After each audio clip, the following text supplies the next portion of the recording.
நாள் பொறுமையா இருந்து பார்த்தீங்கன்னா நீங்க நல்லா இருப்பீங்க. ஆண்டவர் இல்லாதவன் நல்லா இருக்க மாதிரி தெரியும். ஆனா கர்த்தரை தேடுகிற ஜனத்துக்கு ஒரு நன்மை குறைபடாது. அல்லேலூயா. நம்ம ஆண்டவரை புரிந்து கொள்ளணும், புரிந்து கொண்டாதான் தெரியும். இப்போ கல்யாணம் முடிஞ்ச உடனே மாப்பிள்ளை எப்படின்னு நம்ம பொண்ணுக்கு புரியாது, பொண்ணு எப்படின்னு மாப்பிள்ளைக்கு புரியுமா? எல்லாமே கல்யாணத்துக்கு முன்னே நீங்கள் மணிக்கணக்காக பேசலாம், என்கேஜ்மெண்ட் ஆன உடனே. ஆனால் கல்யாணம் ஆனதுக்கப்புறம் தான் உண்மையான ஆள் யாருன்னு தெரியும். ஒரு வீடியோவில் பார்த்தேன், மாப்பிள்ளையும் பொண்ணும் சாப்பிட்டுக்கிட்டு இருக்கிறாங்க. அப்போது அந்த ஊர் வழக்கப்படி மாப்பிள்ளையை சாப்பிடும்போது கேலி கிண்டல் பண்ணுவாங்களாம். அப்போது அது மாதிரி மச்சான் அப்படின்னு சொல்லிட்டு சாப்பிடும்போது அவர் சாப்பாடு இருக்கிற எடுத்து இங்கே வைக்க அங்கே வைக்க உடனே மாப்பிள்ளைக்கு திடீர்னு கோவம் வந்துட்டு எந்திரிச்சாரு, அந்த டேபிளோடு தூக்கி கவுத்து விட்டாரு. ஐயா, மாப்பிள்ளை பயங்கரமான ஆளெல்லாம் இருக்காரு, மன்னிங்கய்யான்னு அப்புறம் சாரி கேட்குறாங்க. எல்லாரும் நகைச்சுவாக பேசுகிறத அவர் சீரியஸாக எடுத்துட்டார், நம்மளை கேலி பண்ணுறாங்க அப்படின்ட்டு. அதனால் யார் எப்படி நமக்கு புரிய மாட்டேங்க மனுஷங்களே. அப்போ ஆண்டவரை பற்றி நமக்கு அவ்வளோ ஈஸியாக புரியுமா?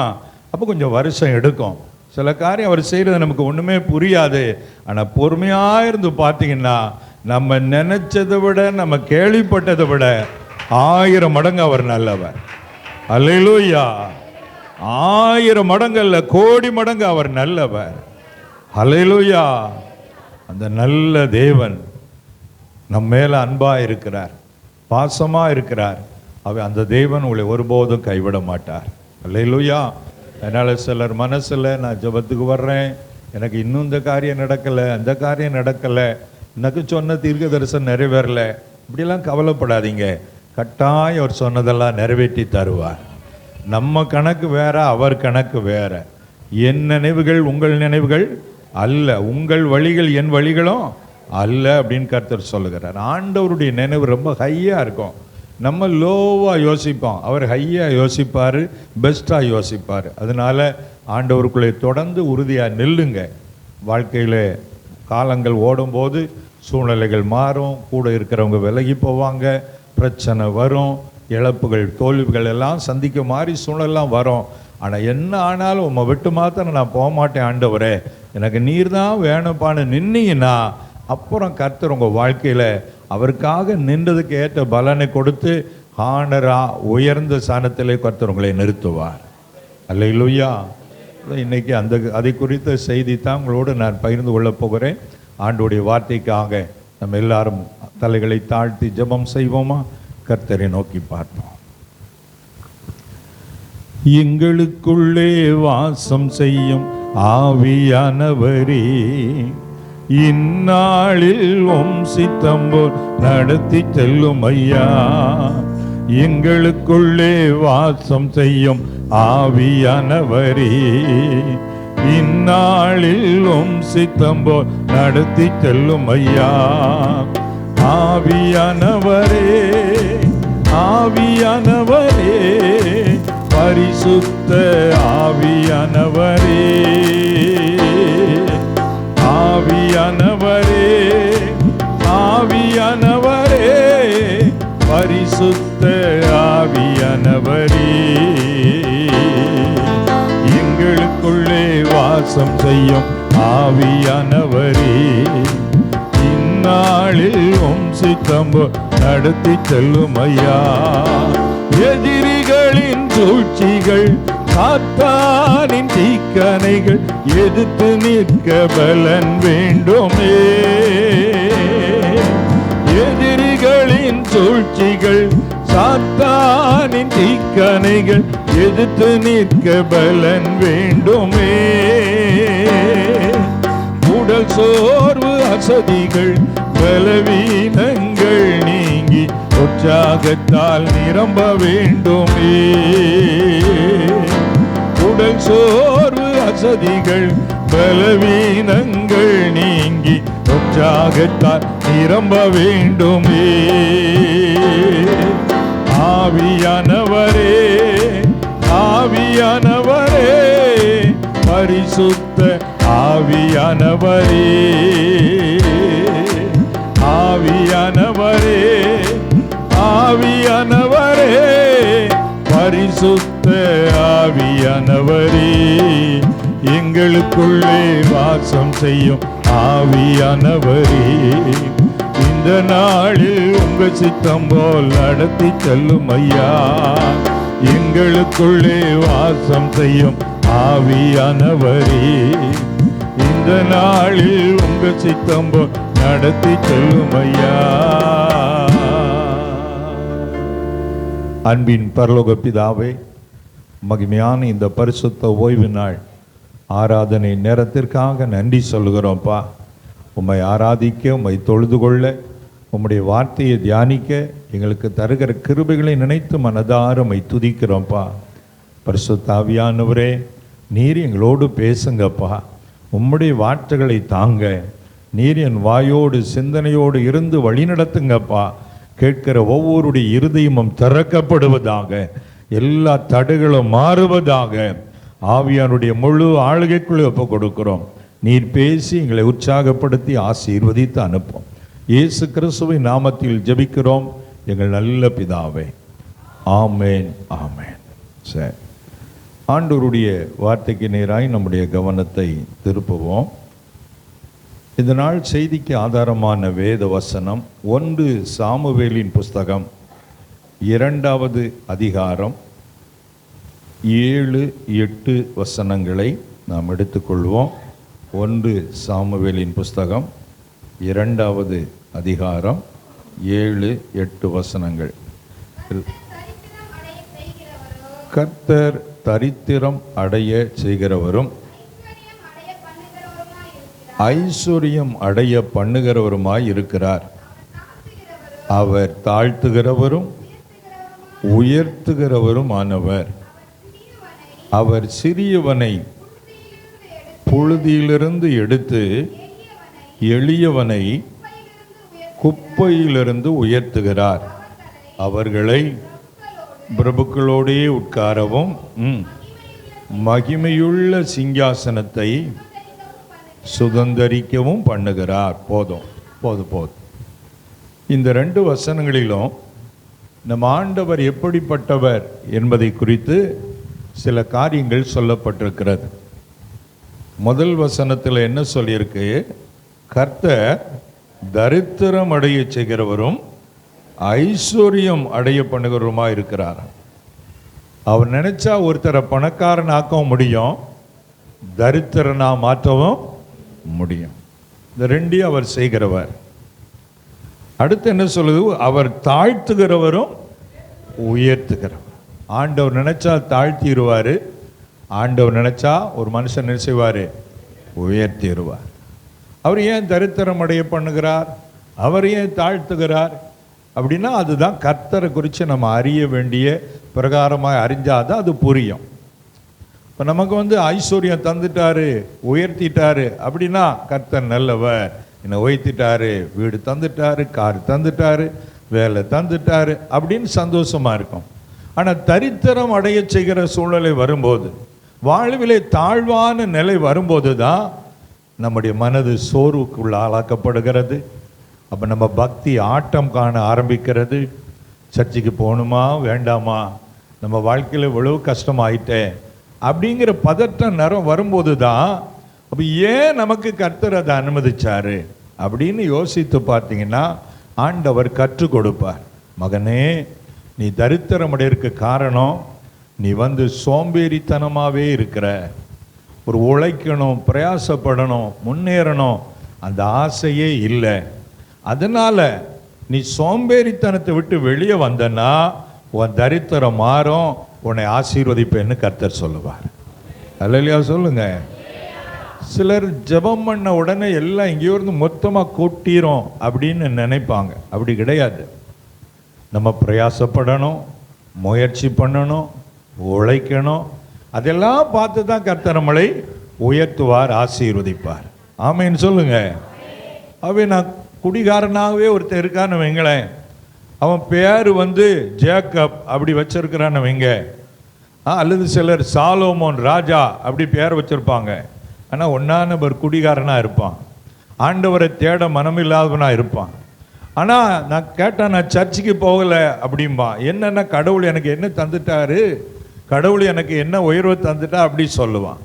அப்போ ஆண்டவர் விரும்புகிறபடி அவன் வாழ்க்கை இல்லையேங்கிற எண்ணமே அவர்களுக்கு இருப்பதில்லை. அப்போ இதை போல தான் நம்ம வாழ்க்கையில் நிறையா தேவனுக்கு பிரியமில்லாத வழிகளிலே போய்கொண்டு எனக்கு ஏன் தரித்திரம் மாறல, எனக்கு ஏன் உயர்வு வரலன்னு நம்ம ஆண்டவரை கேள்வி கேட்பதில் அர்த்தம் இல்லை. அப்போ இதெல்லாம் நீங்கள் வாழ்க்கையில் உட்கார்ந்து யோசிக்கணும். எதனால என் வாழ்க்கையில் இப்படி ஒரு சிறுமை, எதனால் எனக்கு இப்படி ஒரு கஷ்டம் அப்படின்னு யோசித்தீங்கன்னா ஆண்டவர் பேசுவார். ஒரு அல்லேலூயா சொல்லுங்க.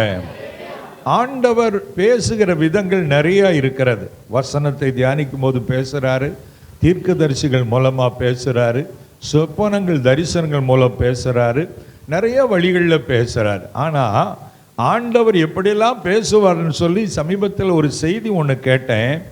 அவர் இரவு நேரத்தில் உங்களுக்கு தூக்கம் வராமல் படுக்கையில் உருண்டு புரண்டு கொண்டிருந்தால் கர்த்தர் உங்களோடு பேச விரும்புகிறார் என்று அர்த்தமா. ராத்திரி நேரம் தூக்கம் வராமல் படுக்கையில் எதையோ நினச்சி உருண்டு புரண்டு இருந்தால் யார் பேச விரும்புகிறா? ஏன் தூக்கம் வரல அப்படின்னா முழங்கால போடு, உன் வாழ்க்கையை ஆராய்ந்து பாரு. நீ நிம்மதியாக இருக்கியா? உன் வாழ்க்கையில் ஒரு சந்தோஷம் இருக்குதா? ஏன் வாழ்கிறோன்னு சொல்லி தானே வாழ்ந்து கொண்டு இருக்கிற. ஏன் உன் குணத்தை கொஞ்சம் யோசித்து பாரு, உன் கேரக்டர் எப்படி இருக்கு யோசித்து பாரு. உன் வாழ்க்கையில் உனக்கு பின்னால் வந்தவெல்லாம் முன்னால் போயிட்டு இருக்கானே, அதை குறித்து உனக்குள்ள ஒரு பய உணர்வு இருக்குதா? யோசித்து பாரு. அப்போ ஆண்டவரே நான் மன்னிங்கப்பா, இனி இந்த காரியத்தை சரிப்படுத்தி கொடுறேன்னு அந்த குரலுக்கு செவி கொடுத்து உங்கள் வாழ்க்கையை மாற்றத்துக்கு ஒப்பு கொடுத்தீங்கன்னா கர்த்தர் ஆசீர்வாதத்தை அருளி செய்வார். அல்லேலூயா. நிறைய பேர் நம்ம ஆண்டவருடைய வழிநடத்துதலையும் அவருடைய குரலுக்கு செவிகொடாமல் இருப்பதனால தான் நம்ம வாழ்க்கையில் தரித்திரம், வறுமை, இப்படி நிறைய காரியங்கள் இருக்கிறது. அப்போ இந்த வசனம் சொல்கிறது கர்த்தர் தரித்திரம் அடைய செய்கிறவர், அவர் தாழ்த்துகிறவர் அப்படின்னு இருக்குது.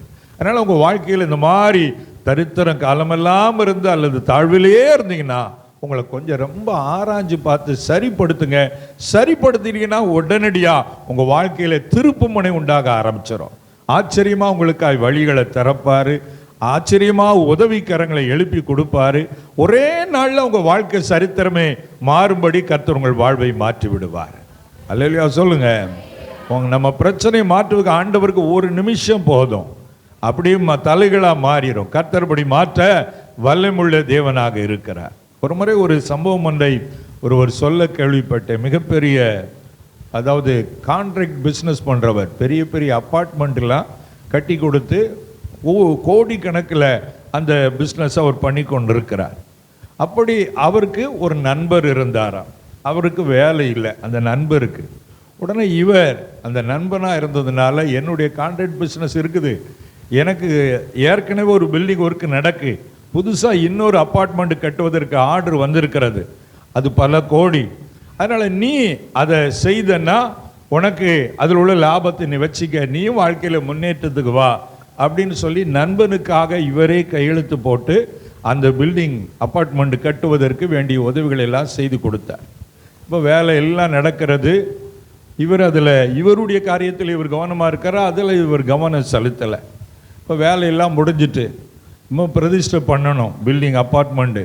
அதை ஹேண்ட் ஓவர் பண்ணும்போது அஃபீஷியலாக வந்து செக் பண்ண வந்தவங்க எல்லாத்தையும் சோதித்து பார்த்துட்டு இது முறைப்படி சரியாக கட்டப்படலை, நாங்கள் கொடுத்த மேப்பப்படி இது இல்லை, நாங்கள் கொடுத்த அளவின்படி பில்டிங்கினுடைய உறுதி தன்மை எல்லாம் இல்லை, அதனால் இதை கேன்சல் பண்ணுறோன்னு சொல்லி கேன்சல் பண்ணிட்டாங்க. அது வந்து பல கோடி, ஏறக்குறைய 100 கோடி மாதிரி இதெல்லாம் அவங்க சொல்ல கேள்விப்பட்டேன். இப்போ அவ்வளவு பிளாக் ஆயிட்டு. இப்போ இதுக்கு சைன் பண்ணி கொடுத்தது யாரு? அந்த ஹெல்ப் பண்ண நினைச்சாரே அவர்கிட்ட வந்து சொல்கிறாங்க இப்படி கேன்சல் பண்ணிட்டா அதெல்லாம் கேன்சல் ஆகிட்டுனா இப்போ அவ்வளவு கோடி பணம் நஷ்டம். இப்போ நண்பர்கிட்ட பணம் இல்லை, இவரே அவர் சொத்து கத்து எல்லாத்தையும் விற்று அந்த அப்பார்ட்மெண்ட்டுக்கு எல்லாம் செட்டில்மெண்ட் பண்ணிட்டாரு. இப்போ பெரிய கோடீஸ்வராக இருந்தவர் ஒரே நாளில் தருத்தராக மாறிட்டார். இப்போ சாப்பாட்டுக்கு கூட கஷ்டங்கிற நிலைமை எல்லாமே போயிட்டு, இப்போ யார்கிட்டையோ வண்டி கார் ஓட்டி அவர் பிழைக்கக்கூடிய நிலைமை. ஆனாலும் அந்த நேரத்தில் ஆண்டவரை தேடினார், ஆண்டவருக்கு தன் வாழ்க்கையை ஒப்பு கொடுத்தார். அப்போது ஒரு நாள் அவர் இப்படி ஒரு இடத்துல ஒரு வசனம் ஒட்டப்பட்டிருக்கிறதை பார்த்தார், நான் உன்னை மறுபடியும் எடுப்பித்து கட்டுவேன். அல்லேலூயா. நான் உன்னை மீண்டும் பழைய ஸ்தானத்திலே நிறுத்துவேன். ஆண்டவருடைய வார்த்தையை நம்பி ஆண்டவருக்கு ஒப்பு கொடுத்து ஜெபித்து கொண்டே வந்தார். அவருக்கு ஒரு குழந்தை இருக்குது, ஸ்கூலில் படிக்கிற குழந்தைக்கு ஸ்கூலில் ஹோம் ஒர்க்கு கொடுக்குறாங்க. அப்போ அந்த பில்டிங் சம்மந்தப்பட்ட ஹோம் ஒர்க்கு அதை வரைஞ்சிட்டு வரணும். அப்போ இந்த குழந்தைக்கு அவ்வளோ தெரியல, டேடி எனக்கு இப்படி ஹோம் ஒர்க் கொடுத்தாங்க, இதுக்கு ஹெல்ப் பண்ணுங்கன்னு குழந்தை கேட்குறது. உடனே இவருக்கு ஏற்கனவே அதில் பெஸ்ட்டு, அதாவது திறமைசாலியாக இருந்ததுனால அதையெல்லாம் அருமையாக கார்டன் எப்படி இருக்கணும், ஹாலு ஒன்று எப்படி இருக்கணும், எல்லாம் பக்காவாக ஸ்கெட்ச் போட்டு வரைஞ்சி கொடுத்துருக்கிறார். ஸ்கூலில் எல்லாருக்கும் ஒரே ஆச்சரியம். அதை வேறொரு தொழிலதிபர் கேள்விப்படுகிறார். கேள்விப்பட்ட உடனே இந்த குழந்தைக்கு இவ்வளவு திறமையெல்லாம் வரைய தெரியாது, இதை வரைஞ்சி கொடுத்தவர் பயங்கர எக்ஸ்பர்ட்டாக இருக்கணும்னு சொல்லி யார் அப்படின்னு சொல்லி யோசிக்கிற வேளையில் எங்கள் டேடி தான் வரைஞ்சி கொடுத்தாங்க, உடனே உங்கள் டேடியை பார்க்கணும் அவர் சொல்கிறார்.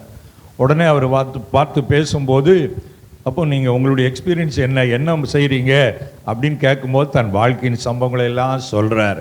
நான் இப்படிப்பட்ட காரியங்களை செய்தேன், நண்பனால் இப்படி ரோட்டுக்கு வந்துட்டேன், அதனால் ஏதோ பிழைப்புக்கு கார் ஓட்டுறேன் அப்படின்னு சொல்கிறார்.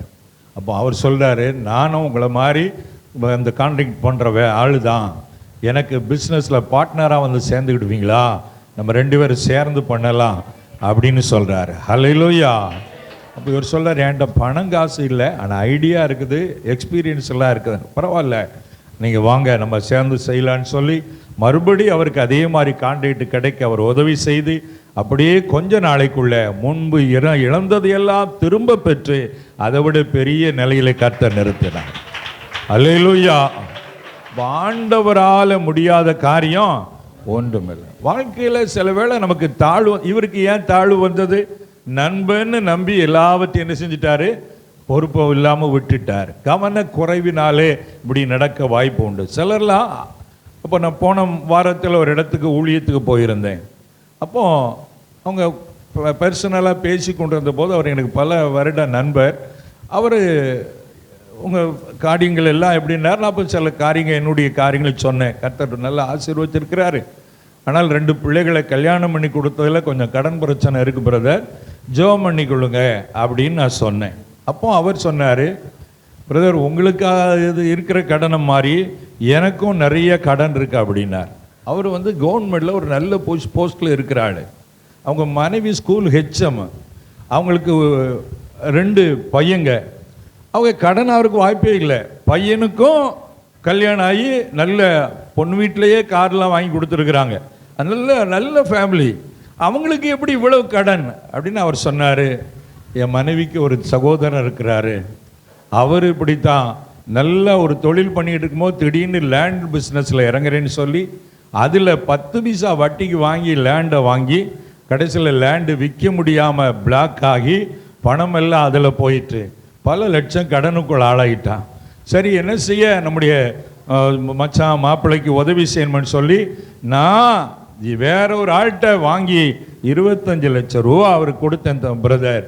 ஆனால் அந்த பணத்தை வாங்கி அவர் கடனை அடைக்கலை, மறுபடியும் வேற விதமாக பண்ணிட்டாரு. இப்போ நான் பணம் வாங்கி கொடுத்தவன் என்கிட்ட கேட்குறான், உதவி செய்யணும்னு நினச்சி மாட்டிக்கிட்டேன் பிரதர் அப்படின்னு சொல்லி அவர் சொல்லும்போது மனபாரத்தை பகிர்ந்து கொண்டார். நான் ஊர் ஆள் பேரெல்லாம் சொல்ல மாட்டேன், ஏன்னா அவங்க நம்மளை நம்பி சொல்கிறாங்க. எதுக்கு சொல்கிறேன்னா, இதே மாதிரி நீங்கள் மாட்டிக்கொள்ளக்கூடாது என்பதற்காக, ஆலோசனைக்காக மாத்திரம் இதை சொல்லுகிறேன். ஒரு அல்லேலூயா சொல்லுங்களேன்.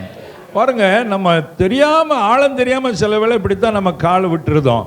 இந்த உதவி செய்யணுங்கிற போர்வையில் போய் மாட்டிக்கொள்கிறோம். கவனக்குறைவு, எல்லாரையும் நம்பி காரியங்களை செய்வது, இதெல்லாம் நம்ம ரொம்ப கவனமாக இருக்க வேண்டும், விழிப்பாக இருக்க வேண்டும். அப்போதான் இந்த மாதிரி சறுக்கல்கள் வராதபடி நம்மை காத்து கொள்ள முடியும். அல்லேலூயா.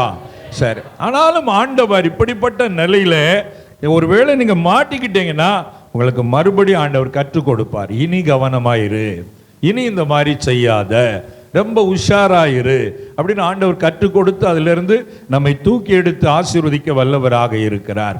ஆகவே பிரியமானவர்களே, இப்போ எனக்கும் கூட கடன் பிரச்சனையிலே உதவி செய்த என்னுடைய நண்பர்கள் இருக்கிறாங்க. ஆனால் திருப்பி கொடுப்பதற்கு நமக்கு இன்னும் வழி வரல. அப்படிப்பட்ட ஒரு சூழ்நிலை நம்ம மாட்டிக்கொண்டோம். ஆனால் நம்ம மீது அன்பு வைத்து பொறுமையாக இருக்கிறாங்க.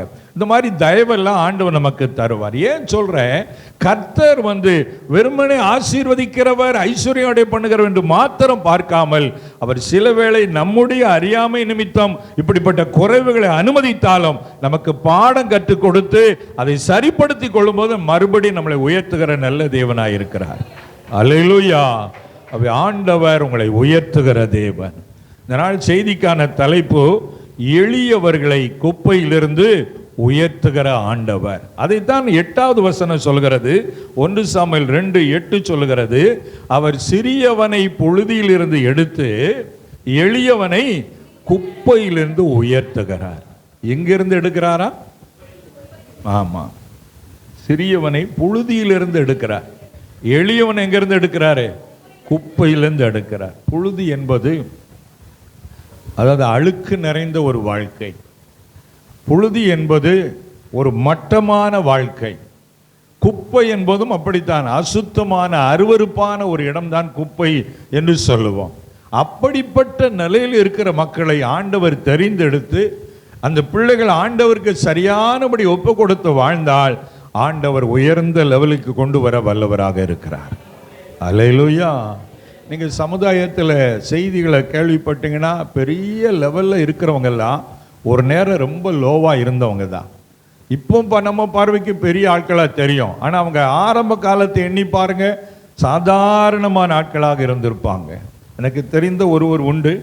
ஒரு நேரம் வீட்டில் இருக்கிற மாட்டினுடைய கண்டுக்குட்டி அதை கொண்டு போய் விற்று விட்டு பாம்பேக்கு ஓடி போனவர் பிழைப்பதற்காக. அங்கே போய் அங்கேயும் ரவுடித்தனமான காரியம் வாழ்க்கை தான் வாழ்ந்திருக்கிறாரு. ஆனால் உண்மையாக இருந்திருக்கிறாரு. அப்படிப்பட்ட நிலையில் அவர் ஒரு முதலாளிட்ட வேலை பார்க்குறாரு. அந்த முதலாளி திடீரென ஃபாரின் போக வேண்டிய சூழ்நிலை வருது. அப்போ அந்த நேரத்தில் என் பிஸ்னஸை உங்ககிட்ட தர்றேன், நீயே பார்த்துக்கன்னு சொல்லிட்டு இவர் கையில் கொடுத்துட்டார். இவர் இது ரவுடியாக இருந்து ஒரு மனமாற்றம் அடைந்து அதுக்குள்ள கர்த்தருடைய பிள்ளையா மாறின உடனே எதிர்பாராத ஒரு உயர்வு அவருக்கு வருது. இன்னைக்கு மும்பையில் பெரிய தொழிலதிபராக இருக்கிறார். அல்லேலூயா. பாருங்க, கண்ணுக்குட்டியை வித்துட்டு ஓடி போனவர், ஆனால் இன்னைக்கு அவர் நல்ல உயர்ந்த ஸ்தானத்தில் கோடீஸ்வரராக கர்த்தர் வச்சிருக்கிறார். அது மாதிரி நீங்கள் இன்றைக்கு ஒருவேளை தாழ்ந்த நிலையில் இருக்கலாம், தரித்திர நிலையில் இருக்கலாம், கஷ்டமான நிலையில் இருக்கலாம். கவலைப்படாதீங்க, கர்த்தர் உங்களையும் உயர்த்த வல்லவராக இருக்கிறார். உங்களை ஆசீர்வதிக்க அவர் நல்லவராக இருக்கிறார். நம் தேவன் உயர்த்துகிற நல்ல ஒரு தேவன் என்று கர்த்தருடைய வார்த்தை சொல்கிறது. சங்கீதம் 37:34 சொல்கிறது, நீ கர்த்தருக்கு காத்திருந்த அவருடைய வழிகளை கைக்கொள், அப்பொழுது பூமியை சுதந்தரித்துக் கொள்வதற்கு அவர் உன்னை உயர்த்துவார் அப்படின்னு சொல்லப்பட்டிருக்கு.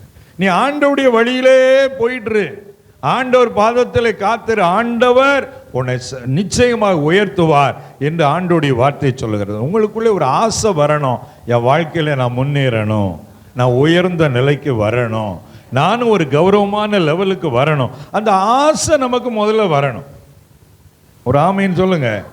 இந்த ஆசை இருக்குதா உங்களுக்குள்ள? இல்லை, நிறைய பேருக்கு அந்த ஆசையே இல்லை.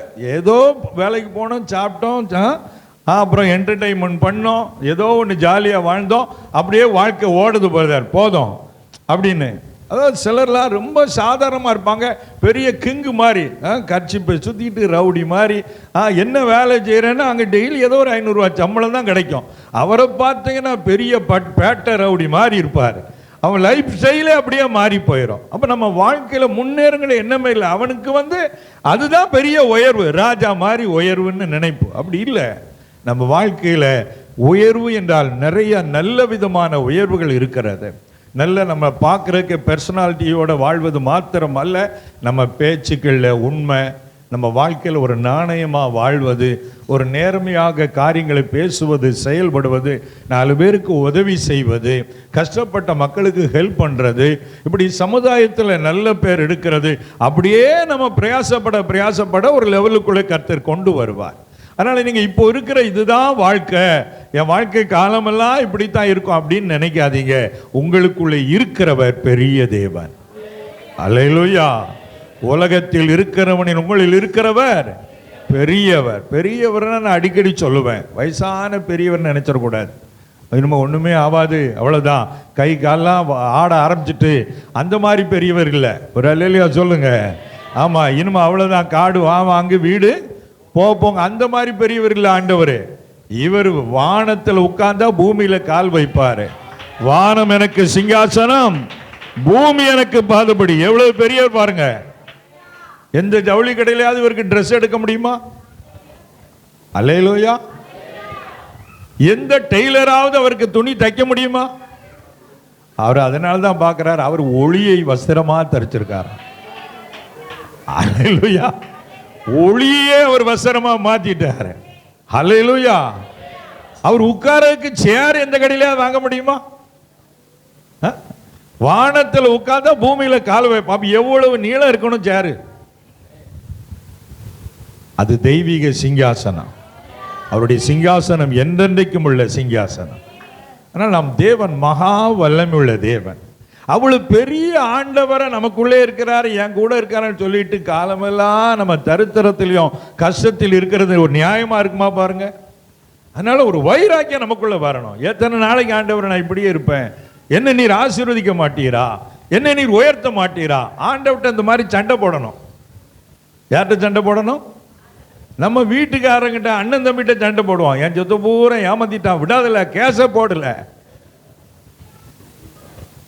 என்ன 3 சென்ட் இடம் இருக்கும், அதுக்கு போடுவான் சண்டை. அவ்வளவு சண்டை. கர்த்தர் நமக்கு 300 சென்ட் இடமே தருவார். அல்லேலூயா சொல்லுங்க.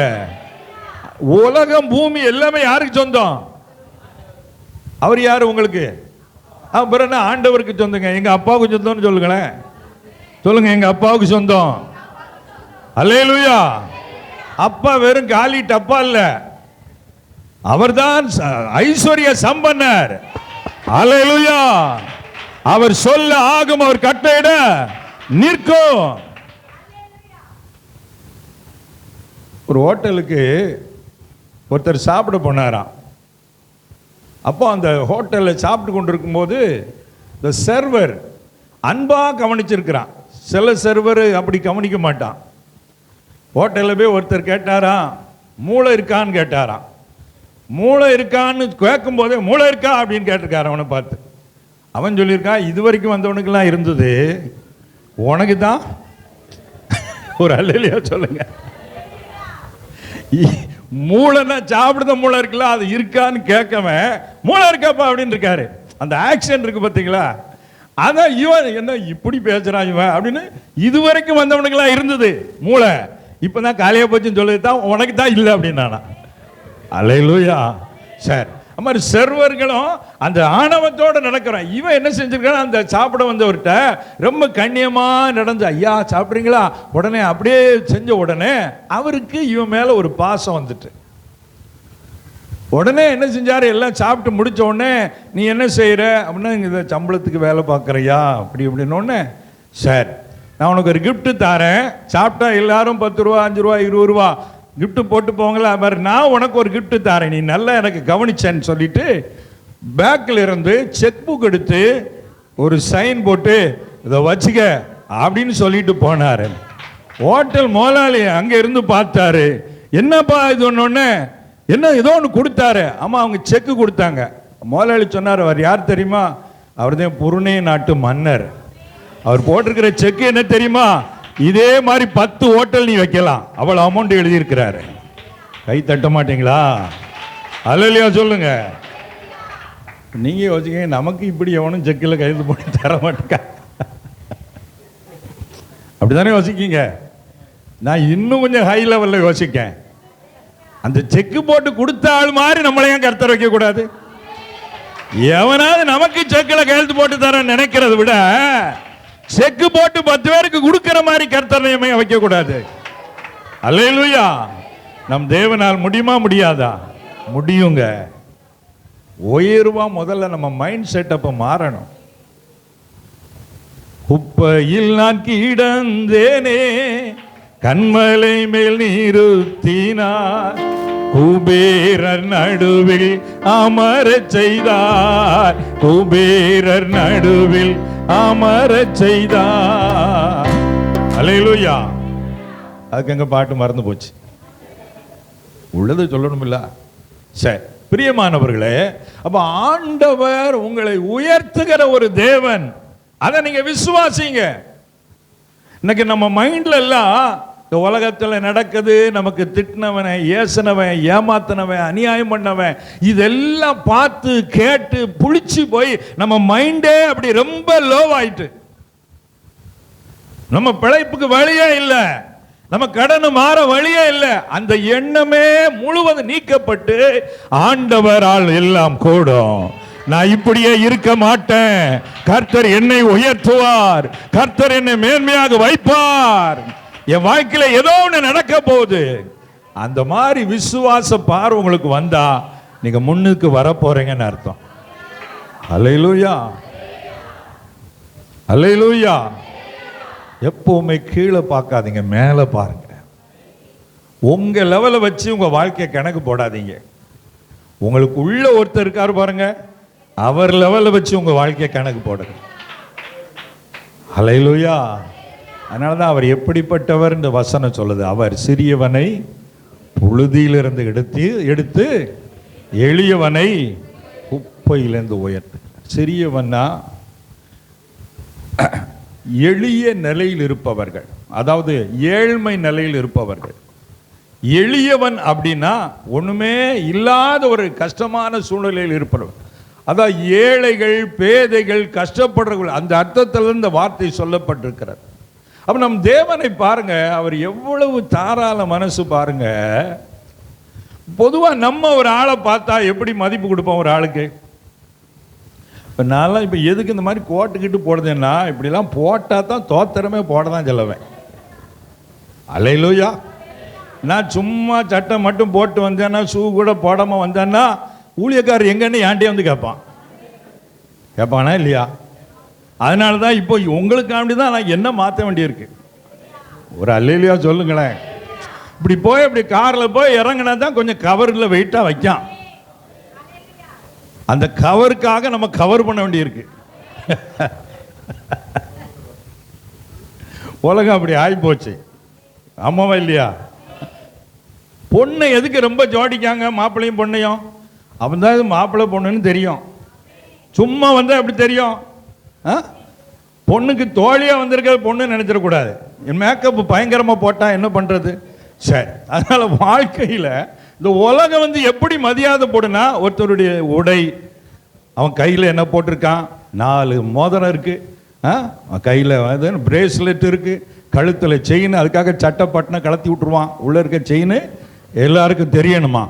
அவன் பட்டினை கலத்துறது எதுக்கு? செயினை காட்டுறதுக்கு தான். இப்போ நம்ம ஆட்கள் மட்டும் என்ன குறைவா? எதுக்கு சர்ச்சில் வந்தாலும் முக்காடு போடல, தலையில் வச்சிருக்கிற பூ தெரியட்டும்னு தான். உங்களை சொல்லலை, நாட்டில் நடக்கிறத சொல்கிறேன். கழுத்தில் 10 பவுனுக்கு போட்டுக்க தெரியட்டும் தான் முக்காடே போடுறது இல்லை. தெரியணும், 4 பேர் பார்க்கணும். நான் பத்தியா எவ்வளோ பெரிய செயின் போட்டிருக்கேன், கொலுசு போட்டுக்க ஜல் ஜல்னு நடப்பாங்க. என்ன, நான் கொலுசு போட்டிருக்கேன். உலகமே இன்னைக்கு உலக பிரகாரமான அந்த பார்வைக்கு இருக்கிறத வச்சுதான் மதிப்பு கொடுக்குது. அம்மாவா இல்லையா? நீங்க பேங்க்ல போய் லோன் கேட்க போனீங்கன்னா, என்ன மாதிரி போனீங்கன்னா, உட்காருங்க சார், டீ சொல்லுங்க சார் அப்படின்னு ஒரு டீ வாங்கி தந்து, என்ன வேணும் சார் உடனே சாங்ஷன் பண்ணுவான். நீங்க உங்க கஷ்டத்தோட கூறு, நீங்க ஒண்ணுமே மேக்கப் பண்ணாம கஷ்டமான நிலையில போனா, என்னம்மா பட்டுன்னு உள்ள வர, வெளியே உட்கார் அப்படிம்பான். இந்த உலகம் அந்த பார்வைக்கு கவர்ச்சியா இருக்கிறதுக்கு தான் மதிப்பு கொடுக்குது. ஆனா நம்ம ஆண்டவரை பாருங்க, சிறியவனை எளியவன் மேல பார்வை வச்சு, உன்னை நான் உயர்த்த போறேன் மகளே மகனேன்னு கர்த்தர் சொல்றார். அல்லேலூயா. ஆண்டவர் பார்வையே வேறங்க. வசதி வாய்ப்பு தோரணையா இருக்கிற ஆளெல்லாம் ஆண்டவர் ஏமாற மாட்டாரு. அப்படிதான் 1 சாமுவேல் 16:7 தெரிஞ்ச வசனங்கள் வாசிங்க. 1 சாமுவேலின் புஸ்தகம் 16ஆம் அதிகாரம் 7வது வசனம் வாசிங்க.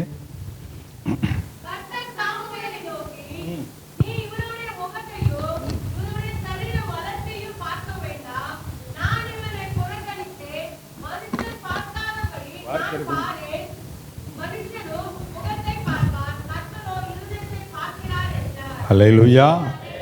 சாமுவேல் தீர்க்கதரிசி கூட ஈசானுடைய மூத்த மகனை பார்த்துட்டு பார்க்கறதுக்கு ராஜ தோரணையில் இருக்கான். ஆள் அழகா இருக்கான், நல்ல ஹைட்டு வெயிட்டுமா இருக்கிறான். ஓ, இவனைத்தான் ராஜாவை தெரிஞ்சிருப்பாரோ அப்படின்னு தீர்க்கதரிசியே கவர்ச்சியில் கொஞ்சம் மனஞ்சிட்டாரு. மயங்கிட்டார். மனுஷன் தானே. அதான் கர்த்தர் சொல்றாரு, நீ உன்னுடைய முகத்தையும் சரீர வளர்ச்சி என்ன செய்யாத. இவன் வெளியே தான் டாப்பு, உள்ள டூப்பு. அல்லேலூயா. வெளியே தான் பார்க்க தோரணையா இருக்கான், உள்ள கொஞ்சம் கூட சொரணையே கிடையாது. பக்தியும் கிடையாது, ஜெபம் கிடையாது, என் மேல நம்பிக்கையும் கிடையாது. அதனால இவன் ஆளு தோரணையை பார்த்து ஏமாந்துறாதப்பா, இவனை நான் புறக்கணிச்சேங்கிறார். இவனை நான் தெரிந்து கொள்ளல, ஐ ரிஜெக்டட் ஹிம். நான் அவனை புறக்கணிச்சிட்டப்பா. இவனுக்கு பக்தியே கிடையாது, என் மேல ஒரு அன்பே கிடையாது. அவன் என்னமோ ஆள் பெரிய தோரணையா இருக்க மாதிரி நினைச்சு நான் புறக்கணித்த ஒரு மகன் அப்படின்னு சொல்றார். ஏன்னா அவன் இருதயத்தை பார்க்குறாங்க, பக்தி இல்லை, அங்கே விசுவாசம் இல்லை, அங்கே ஒரு துடிப்பு இல்லை, ஒரு வைராக்கியம் இல்லை.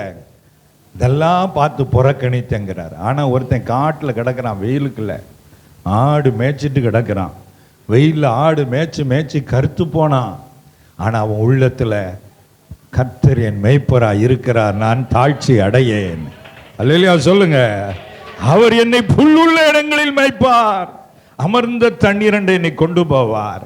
நான் கர்த்தருடைய வீட்டிலே நீடித்த நாட்களாய் நிலைத்திருப்பேன். ஜீவனுள்ள நாளெல்லாம் நன்மையும் கிருபையும். அல்லேலூயா சொல்லுங்களேன். காட்டுல இந்த வெயிலுக்கு கடந்து பாட்டு படிச்சு ஆண்டவரை துதிச்சு என்ன கால் தாழ்ச்சடை விட மாட்டார். எங்க அப்பா ஆடு மேய்க்க அனுப்பியிருக்காரு, ஆனா எங்க பெரியப்பா அரண்மனைக்கு கொண்டு போவாரு. அல்லேலூயா. பெரியப்பா யாரு? அப்பாவுக்கு மூத்தவர் அண்ணன்னு சொல்லல, பெரிய அப்பா, அவர் தான் ஏசப்பா. அல்லேலூயா. கர்த்தருக்கு ஸ்தோத்திரம் உண்டாகட்டும். அப்போ பாருங்க, ஆண்டவருடைய பார்வை என்பது ஒருவனை உயர்த்த வேண்டுமானால் அவன் உள்ளத்தை பார்க்கிறார். அதனால நம்ம நல்லா பார்க்க ஒருவேளை அழகா இருக்கிறோம்.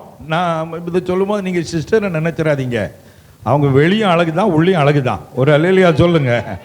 ஆமா, அப்படித்தான் தாவீது வெளியும் அழகுதான் உள்ளயும் அழகான ஒரு மனுஷன் தான். ஆனா தாவீதுடைய சகோதரர்கள் யாருக்குமே வெளியே அழகு இருந்தான, உள்ளுக்குள்ள கர்த்தர் மேல பற்று பாசமே இல்லை.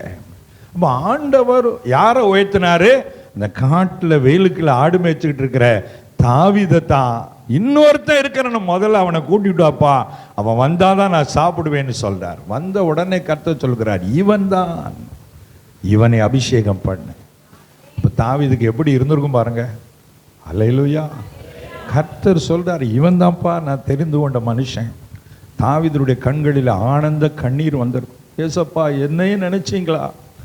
எல்லாரும் வீட்டில் கடைசி பிள்ளைக்கு தான் ரொம்ப செல்லம் கொடுப்பாங்க, ஆமாவா இல்லையா? மூத்த பிள்ளைகளெல்லாம் ஆடு மேய்க்க அனுப்பிடுவாங்க, 4 எருமை மாடை வாங்கி கொடுத்து அனுப்பிடுவான். இல்லைன்னா 2 பன்னியாவது வாங்கி அனுப்பிச்சுவான். ஆமாம், இதுதான் நிறைய வருமானம், கறி அதுதான் நிறைய துட்டு கிடைக்குது அப்படின்னு அனுப்பிடுவான். ஆனால் கடைசி பிள்ளையை தான் எங்கே வைப்பாங்க? படிக்க. உங்கள் வீட்டில் கடைசி பிள்ளை யாராவது இங்கே இருக்கீங்களா?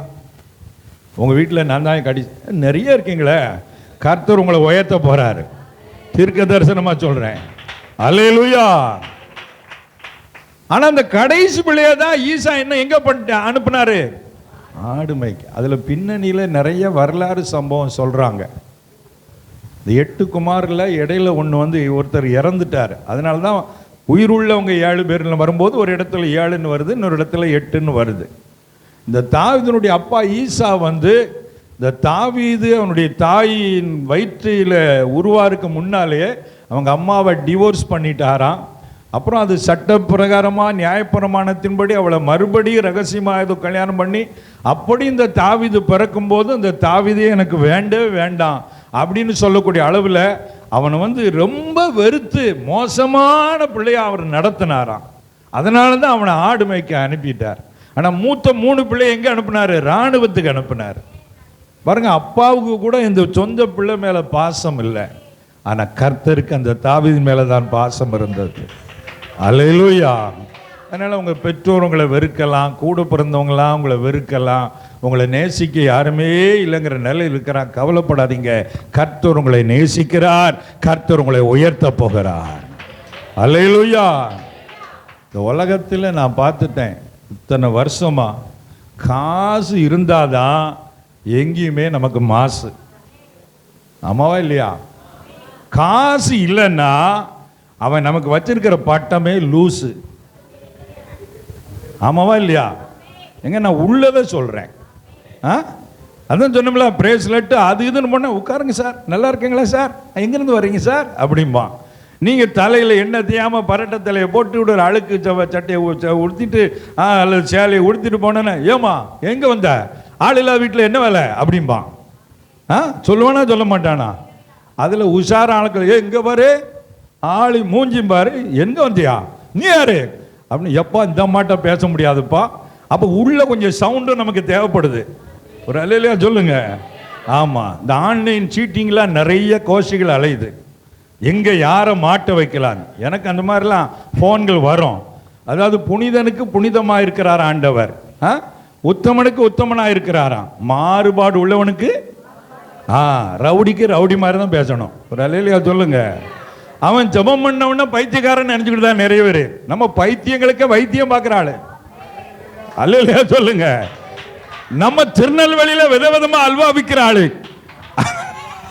அவன் நமக்கு அல்வா கொடுக்கணும்னு பார்க்க வாய்ப்பே இல்லை ராஜா. ஒருவேளை அவன் பார்த்துக்கிட்டு இருந்தாலும் இருப்பான் நாளைக்கு. ஒரு அல்லேலூயா சொல்லுங்களேன்.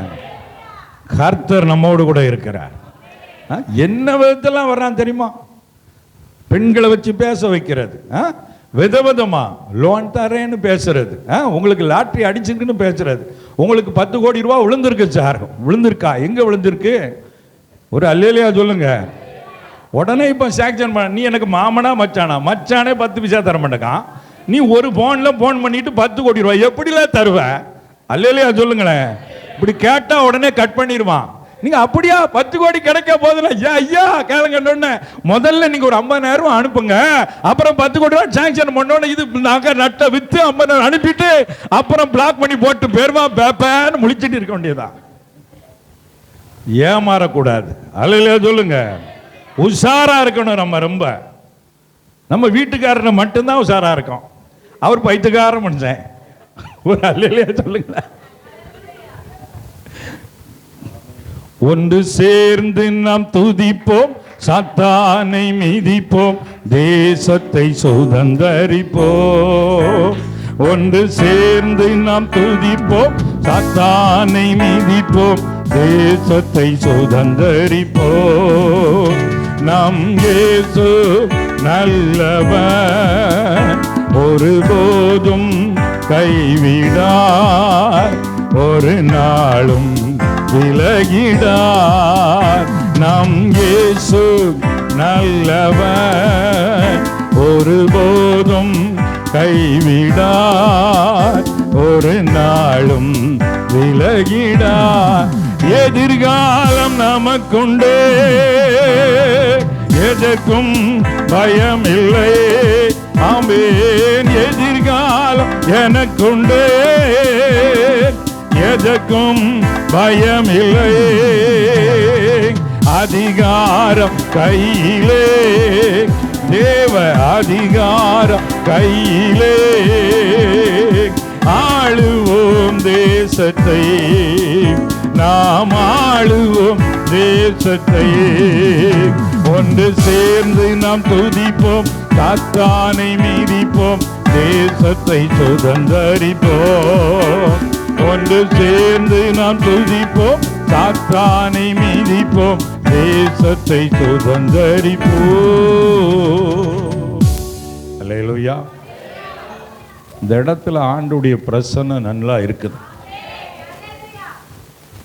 வந்துக்கிட்டே இருக்கு பாருங்களேன். அல்லேலூயா.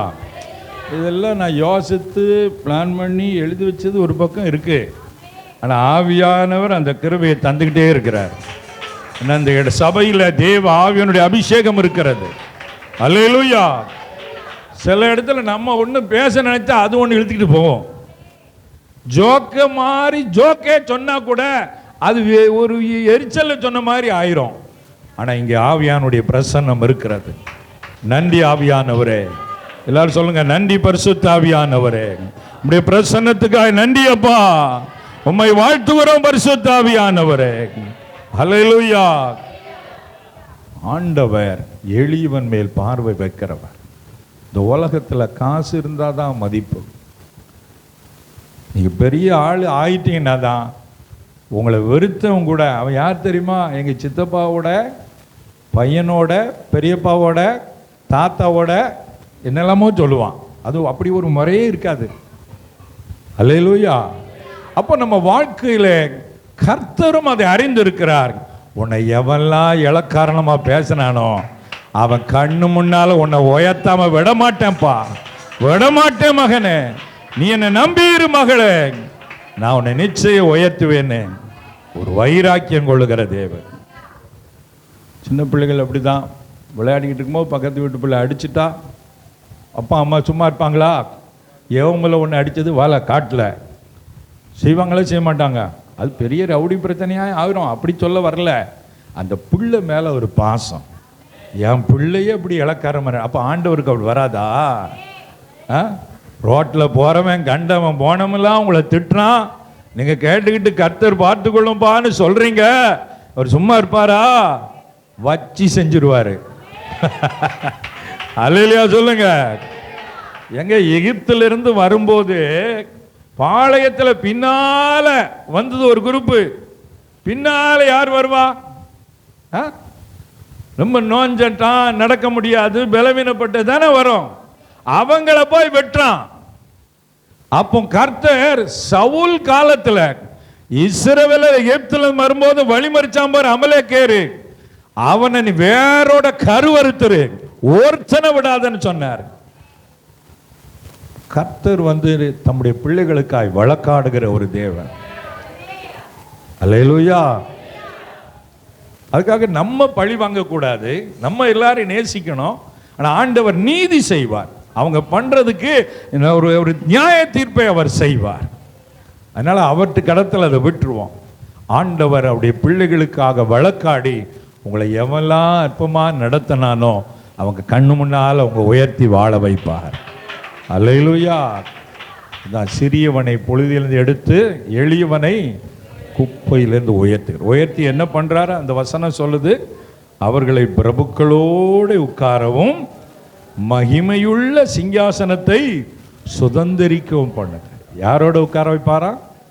பிரபுக்கள்னா மந்திரிமார்கள், ஹை லெவல் பீப்புள். ஆமென். நான் காலேஜில் போய் படித்ததே கிடையாது. ஆனால் காலேஜ் ப்ரொஃபஸருக்கெல்லாம் கூட்டம் வச்சு அதில் போய் பிரசங்கம் பண்ணி அவங்கள முழங்கால போட வச்சு ஜெபம் பண்ணியாச்சு.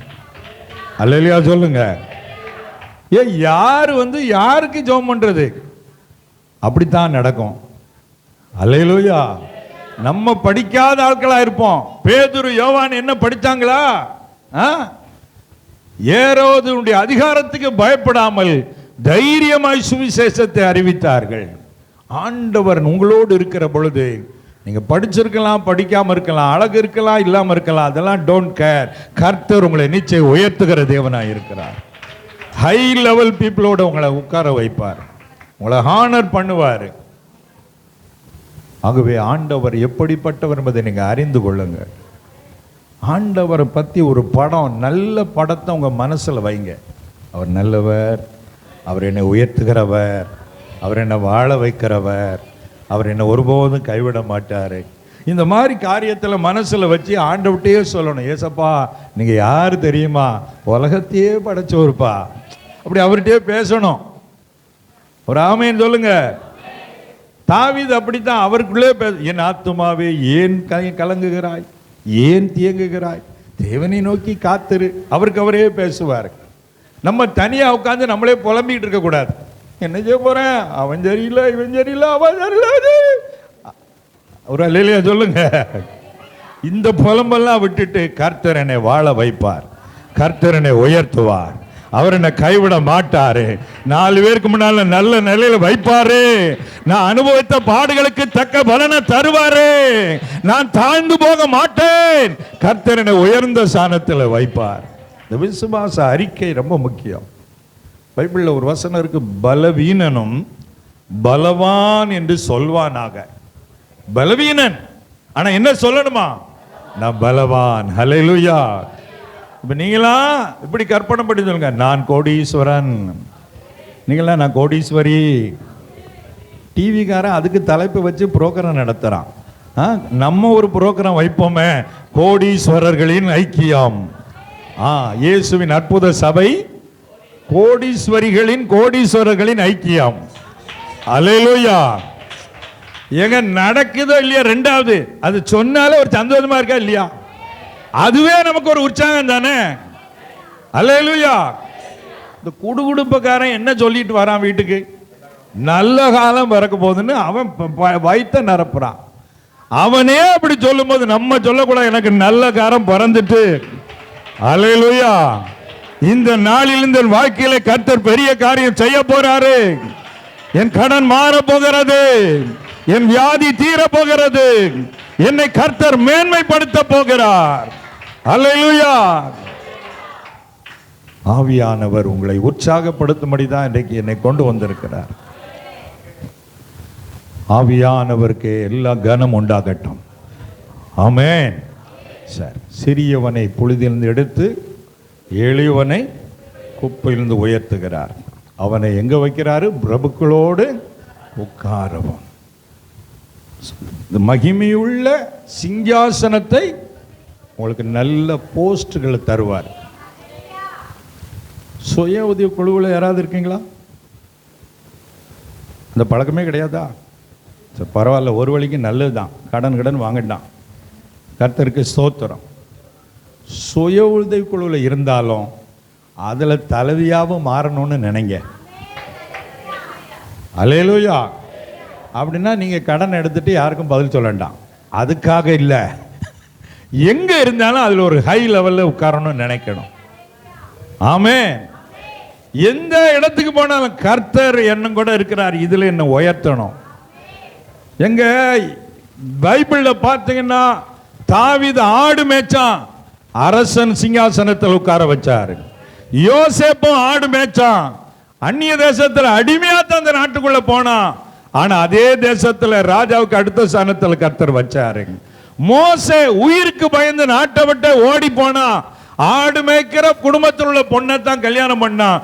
அதே மோசையே பார்வோனுக்கு முன்னால சவால் விட்டு பார்வோனுக்கு எகிப்துக்கே ஒரு ஆட்டம் காணும்படி அந்த பவரான தீர்க்கதரிசியாய் கர்த்தர் கொண்டு போய் நிறுத்தினார்.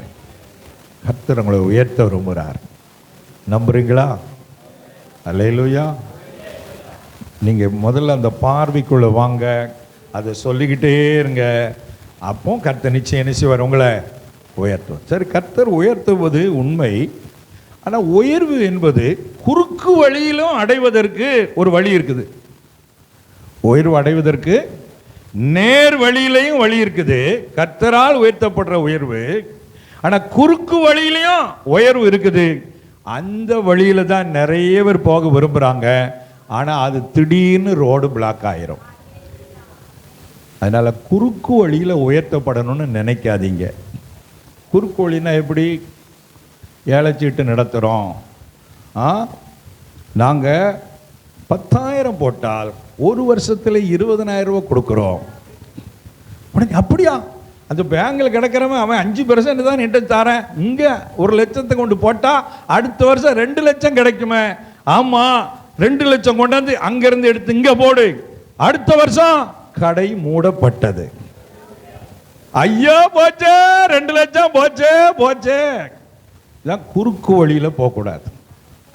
மனுஷனை கெடுக்கிறது இந்த எண்ணம் தான், ஆசை தான். விட்டுறாத.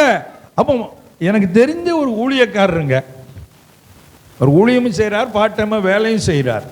இதே மாதிரி ஒரு கம்பெனிக்காரன் வந்து நீங்கள் 1 லட்சம் போட்டீங்கன்னா 3 வருஷத்தில் ரெட்டிப்பாக்கி தர்றேன் இருக்கிறான். அவர் பேங்கில் கிடந்த 7 லட்சத்தை எடுத்து கொண்டு போட்டாச்சு. அவர் போட்டுட்டா சும்மா இருக்கலாம். பக்கத்தில் தெரிஞ்சவங்க இருப்பாங்க பாருங்க, சிஸ்டர் உங்களுக்கு தெரியுமா 3 வருஷத்தில் டபுளா போகுது. அந்த அம்மா கணவர் இறந்த பென்ஷன் மொத்த அமௌண்ட் எல்லாம் வாங்கி வச்சிருந்திருக்கு. 10 லட்சத்தை எடுத்து அந்த அம்மா கொண்டு போட, அடுத்தால இன்னொருத்தர்கிட்ட சொல்லி அவர் கொஞ்சம் 8 லட்சம் கொண்டு போட, மொத்தம் 25 லட்சம். ஆளு 6 மாசத்துல அவுட்டு. இப்போ ஒவ்வொருத்தரும் பார்த்த உடனே அப்படி இஞ்சி தின்ன குறைங்கிற மாதிரி முடிக்காங்க. இது தேவையா? மனுஷன் உயர்வை அடைய விரும்புவது நியாயம். ஆனா அது எந்த வழியில அடையணுங்கிறதுல கவனமா இருக்கணும். எவனை ஏமாத்தியாவது பெரிய ஆளாயிரணும், 4 பேரை மிதிச்சாவது நம்ம மேல வந்துடணும்னு நினைக்காதீங்க. அது ரொம்ப நாள் ஓடாது. அதனால தான் கர்த்தர் சொல்றார். ஒரு வசனம் வாசிங்க, 1 பேதுரு 5ஆம் அதிகாரம் 6வது வசனம் பாருங்க. 1 பேதுரு 5ஆம் அதிகாரம் 6வது வசனம்.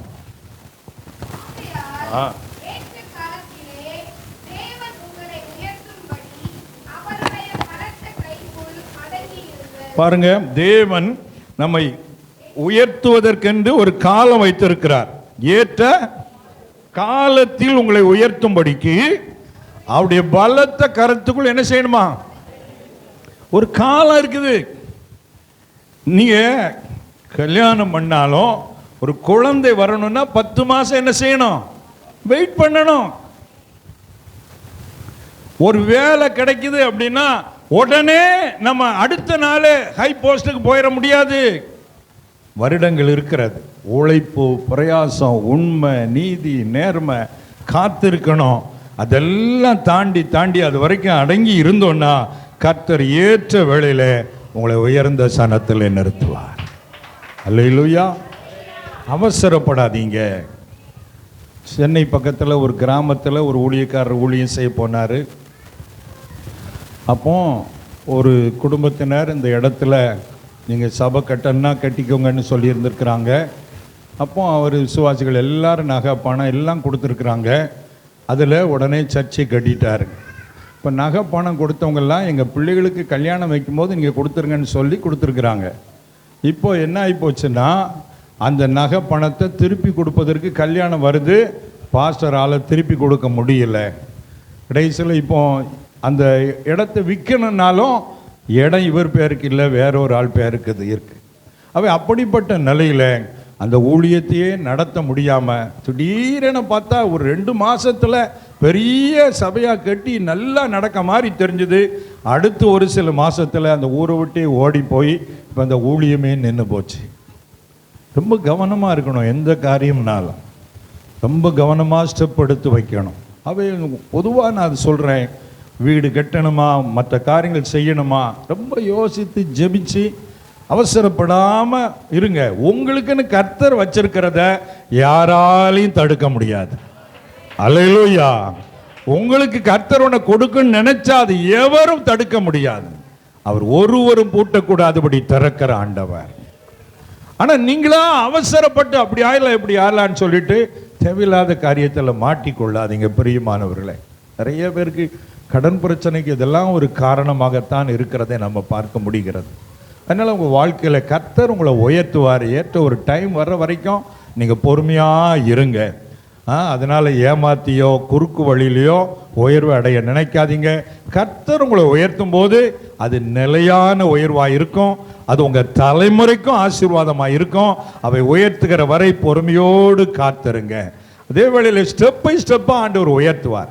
ஏற்கனவே நீங்கள் எங்கே இருந்தீங்களோ அங்கே இப்போ இல்லை, அடுத்த லெவலுக்கு தான் கொண்டு வந்திருக்கிறாரு. ஆமாவா இல்லை? உங்கள் வாழ்க்கையை எல்லாரும் யோசிச்சு பாருங்க. நீங்கள் ஒரு 10 வருஷத்துக்கு முன்னாடி இருந்த மாதிரி இப்போ இல்லைல்ல, அப்போ உயர்வு வந்திருக்கா இல்லையா? ஆனால் இன்னும் நீங்கள் பெருசாக போகணும்னு நினைக்கிறீங்க. அந்த எண்ணம் இருக்கணும். அப்போ நீங்கள் ஏற்கனவே போகணும்னு நினைச்ச இடத்துக்கு போகலை தான், ஆனால் இருந்த இடத்துல வைக்கல. கர்த்தர் உங்களை உயர்த்தி தான் வைத்திருக்கிறார். அல்லேலூயா. அதனால் எப்போ என்ன காரியம் செய்தாலும் நேர்மையை கடைபிடிங்க. பணம் வந்தாலும் சரி, இது சரியான விதத்தில் வந்திருக்கான்னு பார்க்கணும். நான் மரியாதைக்குரிய மோகன் சுராஜன் அவர்களோடு ஊழியத்தோடு நெருங்கி பழகி இருக்கிறேன். கூட்டத்தில் நிறைய மக்கள் அவர்கிட்ட தனியாக ஜெபம் பண்ண வருவாங்க. பக்கத்தில் நின்று அதுக்காக ஹெல்ப் பண்ணி இருப்போம். அப்போ அப்படி நேரத்தில் ஒரு முறை ஒருத்தர் மொத்தமாக அப்படி இவ்வளோ பணம் பேக்கிலேருந்து எடுத்து அண்ணன்ட்ட கொடுத்து ஜெபம் பண்ணுங்கய்யா, அது உங்கள் ஊழியத்துக்குன்னு சொல்கிறாரு. உடனே அண்ணன் ஒரு நிமிஷம் இருங்கன்னு அவரை கூப்பிட்டு பிஏ கூப்பிட்டு எப்படி இந்த பணம் வந்தது, எதுக்காக கொடுக்குறாரு அப்படின்னு விசாரித்து சரியான விதத்தில் இது வந்தால்தான் அதை வாங்குங்கன்னு சொல்லி வாங்குவாங்க. அப்படி சரியான வழியில் வரல அப்படின்னா, பிரதர் நான் ஜெபிக்கிறேன், கர்த்தர் சொல்லும்போது நான் வாங்கிக்கிறேன்னு சொல்லி அனுப்பிடுவாங்க. நம்மனா பணம்னு உடனே ஐயா வாங்க கர்த்தர் கொடுத்தாருன்னு நினைச்சிடக்கூடாது. அது சரியான விதத்தில் வந்தால் கர்த்தர் பார்ப்பாரு, உண்மையுள்ளவனை ஒரு பரிபூரணமாய் ஆசீர்வதிக்கிறவர், நிச்சயம் உங்களை உயர்த்துவார். அதனால் இந்த மாதிரி காரியத்தில் கவனமாக இருங்க. கர்த்தருக்கு ஸ்தோத்திரம். அப்போ ஆண்டவர் நம்ம உயர்த்துகிறவர் என்று பார்த்தோம். அந்த விசுவாசம் நமக்குள்ள இருக்கணும் முதல்ல. ரெண்டாவதாக குறுக்கு வழியில் நம்ம உயர்த்தப்பட நினைக்க கூடாது. எப்பவுமே நேர்மையான வழியிலேயே நாம செல்ல வேணும். ஒருவேளை நம்ம கர்த்தர் இப்படியே நடத்தினாலும் பரவாயில்ல, நமக்கு நேர்மை தான் முக்கியம். ஆமென். சரி, மூன்றாவதாக ஏன் கர்த்தர் உங்களை உயர்த்தணும்? அந்த கேள்விக்கு உங்கள்கிட்ட பதில் இருக்கணும். எதுக்காக கர்த்தர் உங்களை உயர்த்தணும்னு நீங்க விரும்புறீங்க? உங்களை உயர்த்தினா என்ன செய்வீங்க? திடீர்னு நாளைக்கு வந்து உங்க கையில ஒரு 1 கோடி ரூபாய் கர்த்தர் கொடுக்கிறாருன்னு வைங்க, அதை வச்சு என்ன பண்ணுவீங்க? சும்மா ஒரு கற்பனையில சொல்லுங்களேன், என்ன செய்வீங்க? 1 கோடி ரூபாய் வர்ற மாதிரி நாளை காலையில் வந்து பேங்கில் எடுத்துக்கோங்க, 1 கோடி ரூபா போட்டேன்னு சொல்லிட்டாங்க. 1 கோடி ரூபா வச்சு என்ன பண்ணுவீங்க? சட்டி கொடுத்துருவீங்களா? நெசமாவா? ஒரு நல்ல எண்ணம் தான், ஆனால் பணம் வரும்போது கொடுப்பீங்களான்னு சந்தேகம்.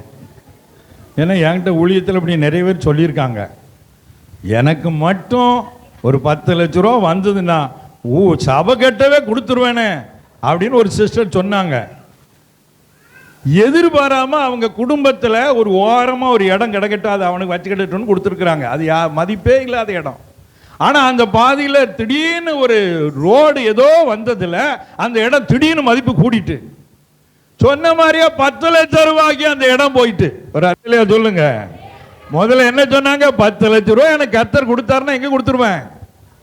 கடைசியில் 10 லட்சம் வரும்போது முதல்ல கொஞ்ச நாள் சபையில் ஆளை காணலை. அதுக்கப்புறம் மனசாட்சியை வாதிச்சு கர்த்தர் உடைச்சி எடுத்து நொறுக்கி, ஐயோ இப்படி சொல்லிவிட்டோமே, ஏதாவது கொடுக்கணும்னு 1 லட்சமாவது கொடுக்கலாமன்னு யோசிச்சிருக்காங்க. அதையும் கடந்து யோசி எடுத்து கடைசியில் ஒரு மாதம் 1.5 மாதம் கழிச்சு 10,000 ரூபா கொண்டாந்து கொடுத்தாங்க. சொன்னது எத்தனது? நம்ம மனசு இருக்க, உங்களுக்குன்னு சொல்லலை, பொதுவாக சொல்கிறேன், பொல்லாதது. துட்டு இல்லைன்னா ஒரு மாதிரி அடங்கி படுத்து கிடக்கும், துட்டு வந்துட்டுன்னா எழுந்திரிச்சிரும். இந்த மனசு வந்து அப்படித்தான், உங்க நடையா மாறிடும். யார்ட்டையும் பேச, ஏ அக்கா என்ன அக்கா நல்லா, என்ன அக்கா நல்லா இருக்கியா, நல்லா தான் இருக்கும் அப்படின்னு ஓடிடும். நம்ம மனசு ரொம்ப பொல்லாது. எதுக்கு நம்மளை போட்டு அடின்னு அடிக்காரு தெரியுமா? துட்டு வந்தாலும் பட்ட பாட நினைச்சு ஒழுங்கா இருப்போம். அப்பந்தான் ஒரு அல்லையா சொல்லுங்க. அதனால தான் சிலரை ஆசீர்வாதம் கொடுக்க முன்னால, உயர்த்துற முன்னால நைய புடைச்சி எடுத்துருந்தாரு. பெருமையா? ஐயா அந்த வியாபாரமே வேண்டாம் ஐயா, ஏதோ புண்ணியமா கடவுள் உயிரோட வச்சிருக்காரு அப்படின்னு வார்த்தை யாருக்கு வரும் தெரியுமா? பட்ட பாடுதான். ஆஸ்பத்திரியில் 2 மாதமா இழுத்துக்கிட்டே கிடந்திருக்கும் பாருங்க. அந்த 2 மாதம் ஆயிடுச்சே, இன்னும் ஜோமாவிலேம்பா. நான் கர்த்தர் என்ன பாரு, உள்ள இன்னும் சரியா வரல, இன்னும் மூச்சு விட முடியல, இழுக்கு பக்கத்து விட்டு ஆரம்பில்ல, பகை மட்டும் போக மாட்டேக்கு. ஒரு அல்லையா சொல்லுங்க. இழுப்பு இப்போமா ராத்திரியான்னு இருக்கு, ஏன் அவனை விடாதல சும்மா வீட்டில் சொல்றது. அப்ப குணம் மாறுதா பாருங்க. அதனாலதான் சில வேளை நம்மளை வழிபடுத்துறதுக்கு கர்த்தர் புடைச்சி எடுத்துருந்தாருங்க, கண்டுக்கவே மாட்டாரு. அதான் தரித்திரம் அடைய செய்கிறவர். ஒரு ஆமைன்னு சொல்லுங்களேன்.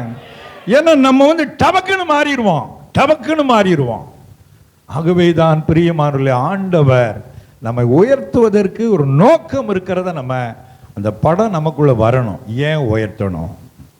சிலர் சொல்லுவாங்க, உயர்த்தப்பட்டா என் குடும்பத்துக்கு செய்ய வேண்டிய கடமைகளை செய்வேன், பிள்ளைகளை கல்யாணம் பண்ணி கொடுக்கணும், ஒரு வீடு கட்டணும். நல்ல எண்ணம் தான், அதில் தப்பு இல்லை.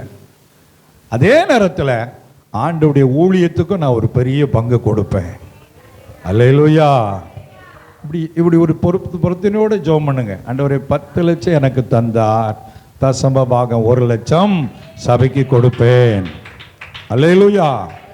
ஆனால் நம்ம வந்து சொல்றது ஆண்டவர்கிட்ட சொல்றோம், அதுக்கு யாரு சாட்சி பத்திரமா எழுதி கொடுக்கும் அப்படின்னு நினைச்சுக்கிடுவோம். ஆனா வாய் திறந்து சொன்னதை செய்யலன்னா கர்த்தர் திடீர்னு 10 லட்சம் வந்த மாதிரி இருக்கும், 20 லட்சம் ஆஸ்பத்திரி செலவு வரும். அப்போ அழுது கொடுக்கணும். ஐயோ 10 லட்சம் வந்துட்டு நினைச்சேனே, பாழா போன நோய் வந்து தேர்ந்துட்டே. அப்போ நம்முடைய எண்ணங்களிலே நிறைய பிரச்சனை இருக்கிறனால தான் ஆண்டவர் ஒருவனை உயர்த்தருக்கு முன்னால உடைச்சி எடுக்கிறார். யோசேப்பு அவ்வளவு பெரிய உயர்வுக்கு முன்னால அவனை சிறைச்சாலையில் 10 வருஷம் ஏறக்குறைய இருக்கும்படி வச்சார்.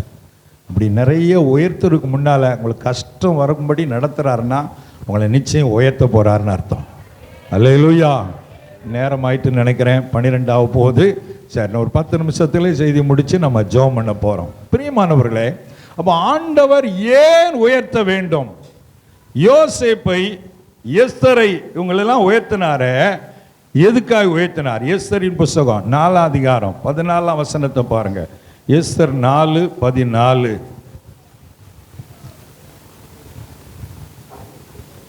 வாசிங்க.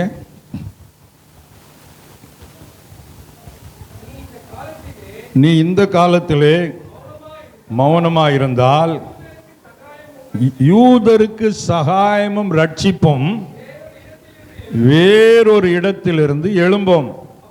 அப்பொழுது நீயும் உன் தகப்பன் குடும்பத்தாரும் அழிவீர்கள். நீ இப்படிப்பட்ட காலத்திற்கு உதவியா இருக்கும்படி உனக்கு ராஜ மேன்மை கிடைத்திருக்கலாமே. யாருக்கு தெரியும்? ஆமென். போதும். அல்லேலூயா. எஸ்தர் இதே போல அனாதை பிள்ளை, அப்பாவும் இல்லை அம்மாவும் இல்லை, மொர்தெகாய் தான் எடுத்து வளர்க்குறாரு. இப்போ ஆண்டுடைய கிருபையினால இவருடைய அழகு, ஞான, அறிவை பொறுத்து 127 நாடுகளுக்கு ராஜாவுக்கு மனைவியா, ராணியா கர்த்தர் உயர்த்தி வச்சிருக்கிறார். இப்போ அந்த தேசத்துல யூத ஜனங்களுக்கு பெரிய ஆபத்து வருகிறது. யூதர்கள் எல்லாம் கொண்டு குவிப்பதற்கு சட்டம் போட்டிருக்கிறான். அப்பதான் மொர்தெகாய் எச்சரிக்கிறார், இவ்வளவு பெரிய போஸ்ட்ல கர்த்தர் ஒண்ணு வச்சிருக்கிறாரு, எதற்கு? நீ இந்த யூதருக்கு அழிவு வர்ற காலத்துல சும்மா இருந்தன்னா நீ அழிஞ்சு போக பார்த்துக்க. இந்த உயர்வை தந்ததை இந்த மக்களை காப்பாற்றுவதற்கு தானே எச்சரிக்கிறார். அல்லேலூயா. அப்ப நம்மளை உயர்த்தப்பட்டா என்ன நினைக்கணும்? ஆத்தும ஆதாய பணிக்கு நான் என்னை பயன்படுத்தி கொள்ளுவேன். ஆண்டவருடைய நாம மகிமைக்காக அந்த உயர்வை பயன்படுத்துவேன். ஒருவருக்கு ஆபத்தா காப்பாற்றி விட உதவி செய்வேன். ஒரு ஏழையா, எளியவர்களா, சிறுமைப்பட்டவர்களா, அவர்களுக்கு நான் உதவிக்கரம் நீட்டிய பராமரித்து வழி நடத்துவேன். இந்த எண்ணம் இருந்ததுன்னா கர்த்தர் நிச்சயம் உங்களை உயர்த்துவார். அல்லேலூயா. சிலெல்லாம் உயர்வு வந்த உடனே இந்த கையில் 5 மோதிரம், அந்த கையில் 5 மோதிரம், இந்த மேலக்காரர் போட்டு ஒருவர் பத்திகளா அதே மாதிரி வர்ற ஆட்கள்லாம் இருக்கிறாங்க. கழுத்தில் பாருங்க 7 செயின் தான், என்னெல்லாமோ பண்றாங்க. அப்படிலாம் வந்தா பார்த்தேன்னா விலை கூடின காரை வாங்கு. இப்போ ஆடி கார் தான் வாங்கணுமா? வாழ்க்கை ஆடி போயிடும். பிரியமானவர்களே, ஏன் 10 லட்சம் ரூபாய் கார் உள்ள காரு போக முடியாதா? 1 கோடி ரூபாய் கார் தான் வாங்கணுமா? சிலருக்கு உயர்வு வந்துட்டா எப்படி அதை பயன்படுத்தணும் தெரிகிறது இல்ல. பந்தா, பெருமை. நம்ம எந்த நிலையில கடந்தோம்? நம்மள மாதிரி எத்தனை மக்கள் கிடக்கிறாங்க, சாப்பாட்டுக்கு வழி இல்லாம. எத்தனை விதவை பெண்கள் இருக்கிறாங்க தெரியுமா? பிள்ளைய படிக்க வைக்க முடியல, ஏழை குடிசை வீட்டுல குடியிருக்கிறாங்க. சமீபத்தில் போன வாரம் ஒரு வீட்டுக்கு போனோம் பாருங்க, சுத்திலும் 4 பக்கம் தகரம், மேல இந்த தார்பாய விரிச்சிருக்கிறாங்க. மதியான வெயில், அந்த வீட்டுக்குள்ள போவே முடியாது. அங்கதான் குடியிருக்கிறேன்னு சொல்றாங்க. வாழ்க்கையில எப்படி வாழ்றாங்க? அப்போ நல்ல பணம் இருந்தா அந்த அம்மாவுக்கு ஒரு வீடு கட்டி கொடுப்பேன் அப்படின்னா பரலோகம் அதை பார்த்து சந்தோஷப்படும். அல்லேலூயா. அதாவது எந்த அளவுக்கு உயர்வு வருதோ அந்த அளவுக்கு நம்ம நன்மை செய்யணும். உங்களுக்கு மாசம் 10,000 ரூபாய் தான் வருமானம் வருது, அப்போ நீங்க 500 ரூபாய் கொடுக்கிறது பெரிய காரியம். ஒரு 10 லட்சம் வந்துட்டுனா அப்பவும் 500 ரூபாய் கொடுத்தீங்கன்னா அப்போ அது பிச்சைக்காரத்தனம் தானே. அப்போ நீங்க கூடுதல் வருமானம் வந்தா கர்த்தருக்கு, ஏழைகளுக்கு என்ன செய்யணும்? அதிகமாக கொடுக்கணும். ஆனா அங்கதான் நமக்கு மனசு தாங்காது. போதும் போதும், ஆமா ஊழியக்காரங்களாம் பணம் பணம் தான் சொல்லுவாங்க அப்படின்னு வேற பேச்சு வேற. பிரியமானவர்களே, கர்த்தருடைய பிள்ளைகளா இருக்கிற நாம் உயர்த்தப்படும் போது உன்னை விட கஷ்டப்பட்ட பிள்ளைகளை நினைச்சு பாருன்னு கர்த்தர் சொல்றார். நீ அங்க இருந்தானே வந்த, அப்ப இதே லெவல் அங்க இருக்கிறாங்கல்ல, அப்ப உன்னால என்ன முடியும்? அந்த பிள்ளைய நான் படிக்க வைக்கிறேங்க, அந்த பிள்ளைக்கு நான் உடை எடுத்து கொடுக்குறேங்க, இந்த பிள்ளைக்கு நான் கல்யாணம் பண்ணி வைக்கிறேங்க, இந்த பிள்ளைக்கு நான் இவ்வளவு பவுன் நகை போடுறேங்க. இப்படிலாம் செய்தா தரித்திரம் இருக்குமா நாட்டில்? அல்லேலூயா சொல்லுங்க. ஆனா நம்ம உயர்வு வந்த அநேகர் இப்படிலாம் நினைக்காம இன்னும் மேலும் மேலும் வீடு கட்டணும், 3 வீடு 4 வீடு 3 காரு 4 காரு. கடைசியில் எல்லாருக்கும் சேர்த்து எங்க தான் போனோம்? ஒரு பெரிய பெட்டி தான். ஒரு அல்லேலூயா சொல்லுங்க. ஏன் கார்ல கொண்டு போய் அப்படியே குழியில இறக்கலாம்ல? கொண்டாட்டி விடுவாளா? ஏ காரை விடுப்பா, கார் எனக்கு வேணும். கழுத்துல எல்லாம் கலத்தி எடுத்துருவாங்க. இவ்வளவுதாங்க வாழ்க்கை. அப்போ கர்த்தர் நம்மளை உயர்த்துறாருன்னா எதுக்கு? இந்த மாதிரி நல்ல நோக்கம் நமக்கு வரணும். ஆமென். செய்வீங்களா? உயர்த்தப்பட கஷ்டப்பட்டவங்களை நினைப்பீங்களா? கர்த்தருடைய ஊழியத்தை நினைப்பீங்களா? அல்லேலூயா. மக்களுடைய எண்ணங்கள் எல்லாம் எப்படி மாறுது அப்படின்னா, ஊழியக்காரன் கஷ்டப்பட்டுக்கிட்டே இருந்தா அந்த ஊழியக்காரர் நல்ல ஊழியக்காரர், இவ்வளவு வருஷமா அப்படியே இருக்கார். ஒரு அல்லேலூயா சொல்லுங்க. ஆனா நீ எப்படி இருக்க? அந்த சபைக்கு வந்ததுக்கு அப்புறம் முதல்ல இருந்த விட பெரிய ஆளா இருக்கிற, ஆனா சபை எப்படி இருக்கு?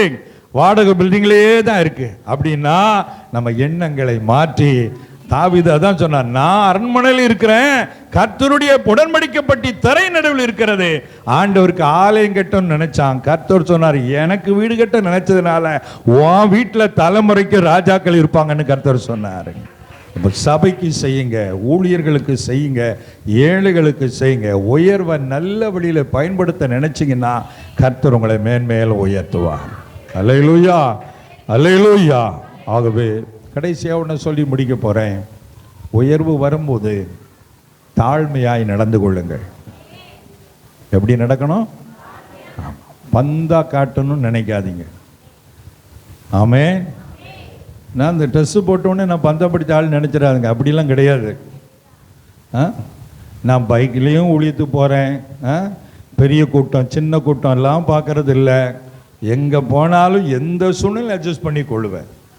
7 ஸ்டார் ஹோட்டல்லையும் ரூம் போடுவாங்க சிலர் அவங்க வீட்டிலே ஒரு வாரமாக தங்கிக்கிட சொல்லுவாங்க. எதையும் நான் சமாளித்து கொள்ளுவேன். அல்லேலூயா சொல்லுங்களேன். ஆண்டவர் அதெல்லாம் பார்ப்பார். நீ என்னென்ன பெரிய இங்கிலாந்து அரண்மனையிலேருந்து வந்த நினைப்போ உனக்கு கிடந்த கடை தெரியாது அப்படிலாம் அந்த எண்ணங்கள் வரும். அப்போ நம்ம தாழ்மையாக நடந்தால் கர்த்தர் சந்தோஷப்படுவார். ஏன் தெரியுமா? நம்ம ஆண்டவரே ராஜாதி ராஜா, சத்திரத்தில் கூட அவருக்கு இடம் இல்லைங்க. அல்லேலூயா. தொழுவத்தில் முன்னணியில் கடத்தினாங்களாம். அப்போ தாழ்மையாக நடந்து கொள்ளுங்க. அதே நேரத்தில் கர்த்தர் உயர்த்த உங்கள் வார்த்தையில் அவரை உயர்த்திக்கிட்டே இருங்க. நான் சம்பாதிச்ச வீடு, நான் வாங்கின காரு அப்படி இல்லை. கர்த்தர் கொடுத்த காரு, கர்த்தர் கொடுத்த வீடு, கர்த்தர் கொடுத்த பிள்ளை, கர்த்தர் நல்ல ஒரு வேலை தந்திருக்கிறார் பிரதர், அவருக்கு தான் நன்றி. இப்படி பேசுங்கன்னு வைங்க, ஏசப்பா ரொம்ப சந்தோஷப்படுவார், உங்களை இன்னும் உயர்த்துவார். நாங்கிற எண்ணம் வந்துடக்கூடாது. எல்லாம் அவருடைய கிருபை. உங்க பேச்சில் அது தெரியணும், மக்கள் எல்லாம் அதை பார்க்கணும். அப்போ ஆண்டவர் உங்களை இன்னும் அடுத்த லெவலுக்கு கொண்டு போவார். அப்படி உயர்த்தும்படி எல்லாரும் ஜெபிப்போமா? நம்ம எல்லாரும் எழுந்து நின்று கர்த்தரை நோக்கி பார்ப்போம். Thank you Lord Jesus. கஷ்டம் கண்ணீர் நிறைந்த உலகை கடந்து நான் மறைவேன். கஷ்டம் கண்ணீர் நிறைந்த உலகை கடந்து நான் மறைவேன். ஜீவ ஊற்றருகை என்னை நடத்தி சென்று தேவன் கண்ணீரை உடைத்திடுவார். ஜீவ ஊற்றருகே என்னை நடத்தி சென்று தேவன் கண்ணீரை உடைத்திடுவார். கொஞ்ச காலம் இயேசுவுக்காக கஷ்டப்பாடு சகிப்பதினார் இன்னல் துன்பம் இன்பமாய் மாறும்.